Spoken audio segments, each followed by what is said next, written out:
trouve ça passionnant de faire réfléchir et travailler avec les étudiants sur des problèmes actuels qui concernent notre société et en adoptant différents angles. Donc ça signifie aussi collaborer en fait avec des collègues de différentes disciplines, que ce soit droit, histoire, sociologie.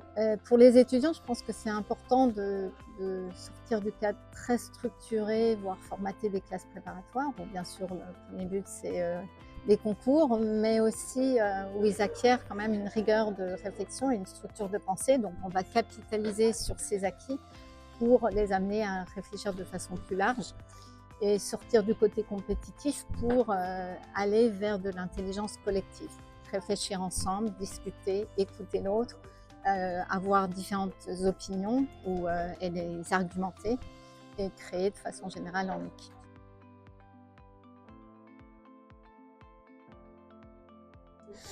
Donc un outil peut être utilisé à bon escient comme à mauvais escient.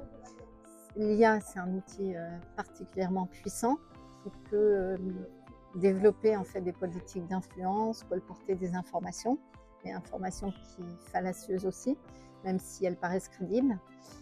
On connaît bien le poids des médias en politique pour forger des opinions, forger des propagandes.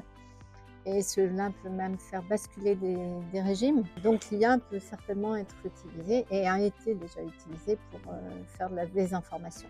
Ça signifie un contrôle. Alors là, le bon côté, c'est que l'IA aussi peut aider à corriger ça.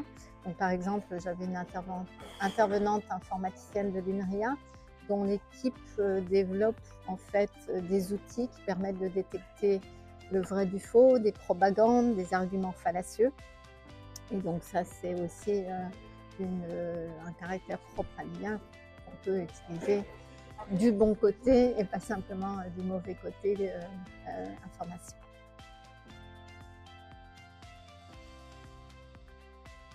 L'ESSEC, grâce à son environnement pluridisciplinaire, devrait permettre aux étudiants, d'une part, de bien comprendre le fonctionnement des algorithmes développés en IA, même s'ils sont non informaticiens, en maîtriser leur utilisation, faire une bonne analyse des résultats. Donc l'IA ne peut pas remplacer une analyse, mais elle peut aider à son approfondissement. D'autre part, peut-être aussi d'être acteur dans la société au sens de mieux accompagner, contrôler cette nouvelle technologie. On a des transformations fondamentales par l'IA sur la société. Il faut absolument se poser des questions qui vont avec. Ça ne peut pas être que du domaine des sciences dures. Ça doit être vraiment accompagné d'une réflexion par des experts de sciences humaines, de philosophie. Et ça, c'est un cadre qu'on trouve à l'ESSEC.